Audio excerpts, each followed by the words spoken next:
a little down. What be your troubles? This damn America. I've been here for a few weeks already, and I can't find a job, nor a home for my family. I'm supposed to be looking for a job right now, and look where I am. Aye, it was hard for me too at first. Would you be an Irishman? I thought I would. These damn Americans. They're so awful. I have not done a thing to them, and they treat me like dirt under their feet. Tell me, lad, what be your name? Patrick O'Brien. And you? Michael McKenna. I'm the owner of this here pub. Aye, these Americans are selfish, aren't they? They forget that they were once immigrants, and now that they've got everything, they don't want to share it with the new people. They're afraid of losing it all again. Aye. Would you be an Irishman too? Aye, that I am. Now, did you say you were looking for a job?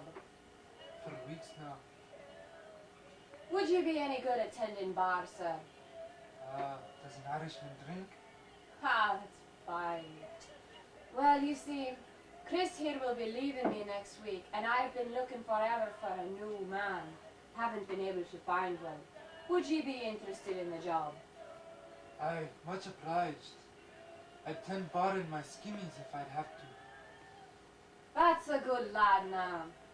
Tomorrow morning be here bright and early to start learning the ropes. Much obliged. I and my family are much obliged. Thank you.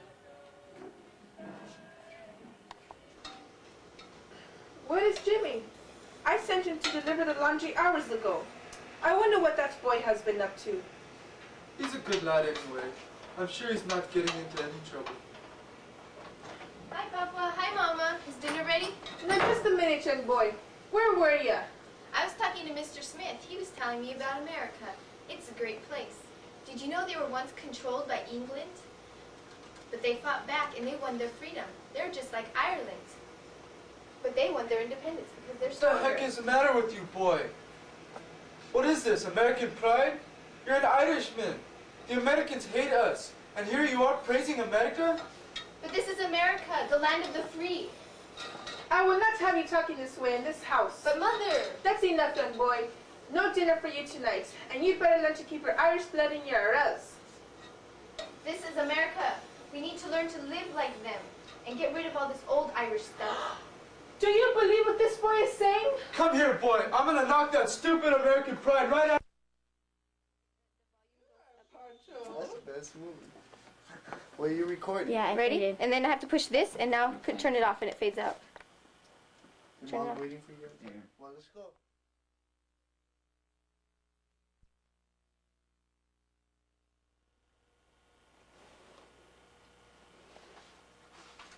Oh, Patrick. I can't believe it. We finally made it. We're in America. Yes, I know. Isn't it wonderful? Yes. Maybe we can get a farm and grow something new. Hey, no more rotting potatoes. Can I help? Help with what we want. I want to help when you get a new farm. Oh, no, me darling. You are going to get some schooling and make your mama proud. I'm going to make my mama proud. Do you hear that, Daddy? Good lad, Jimmy. Make your papa proud too. Next. Name, please. Patrick O'Brien. And this is my wife. I didn't ask who they were, did I? No. Are you, or have you ever been sick? No, sir. Never. Never, sir. I'm as healthy as a stubborn mule. What can you do? What do you mean, sir? What kind of jobs have you had?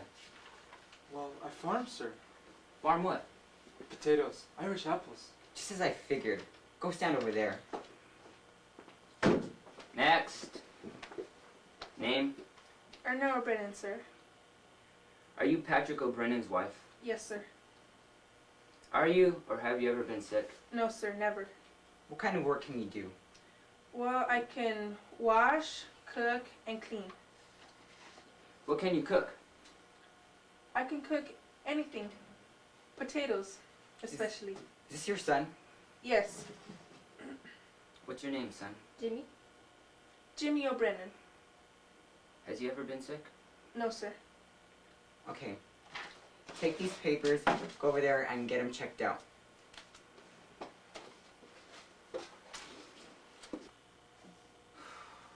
Irish filth. They're gonna ruin this country. I know what you mean. They can't do anything but grow rotten potatoes. And they can't even grow those right.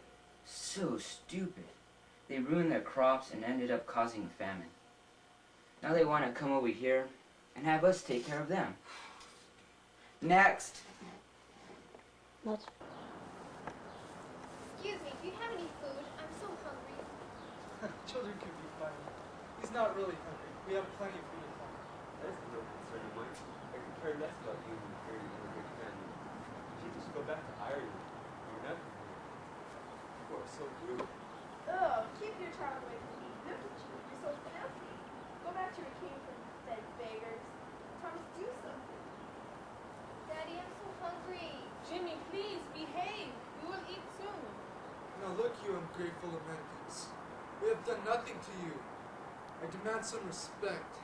And as for you, Jimmy, don't ever beg for anything again. Do you understand? Let's go. These people aren't worth our time. Make sure we never have to run into him again. Make sure we never have to run into him again.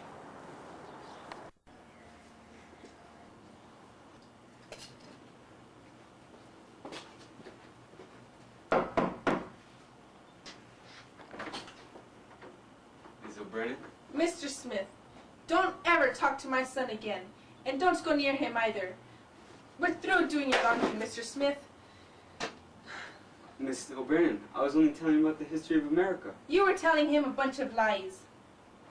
You stupid woman. Don't you get it? You should learn about your country. Be proud of the country you live in. You're in America. Damn you and your American pride. I'm an Irish and proud to be so. You stupid woman. Go back to Ireland. You don't belong here. Go back to those stupid potatoes and your stupid leprechauns. Oh my God.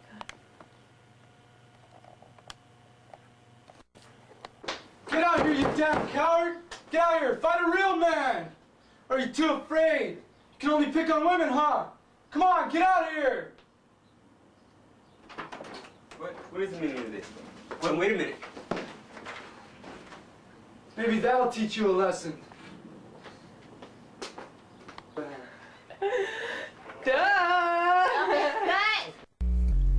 In 1840, there were more than 8 million people living in Ireland, an island about the size of the state of West Virginia.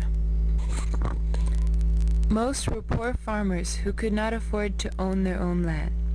They raised crops of wheat and barley, which they used instead of money to pay the rent to their rich landlords, many of whom lived across the sea in England.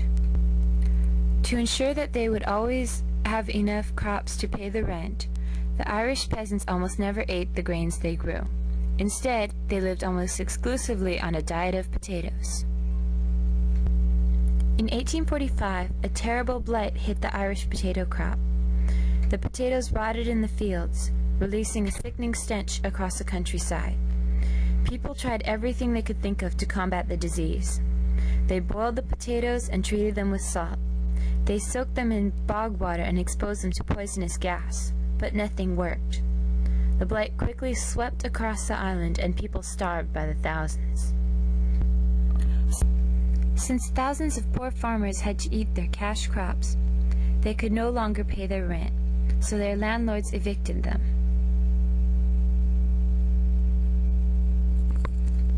Homeless families had no money and few job skills beyond a rudimentary knowledge of farming. Unable to find work or a decent shelter, tens of thousands of homeless people languished in caves and ditches. There, many slowly became weak from hunger and diseases and finally died. The potatoes continued to rot in the fields each year until 1850. The resulting famine was a national disaster for the Irish. The Great Hunger killed entire families. Villages stood abandoned, and dead bodies littered the fields and roadsides. In all, more than 1 million Irish died of starvation or hunger-related diseases in the Great Potato Famine. Millions more fled the country. This is where our story begins. In 1848, The O'Brennan family farm was destroyed by the blight. Their crop rotted and their food was gone. Patrick O'Brennan took his wife Erna and their son Jimmy to America with the hundreds of other immigrants to prevent them from starving to death. Our story begins with their arrival in America.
Breathe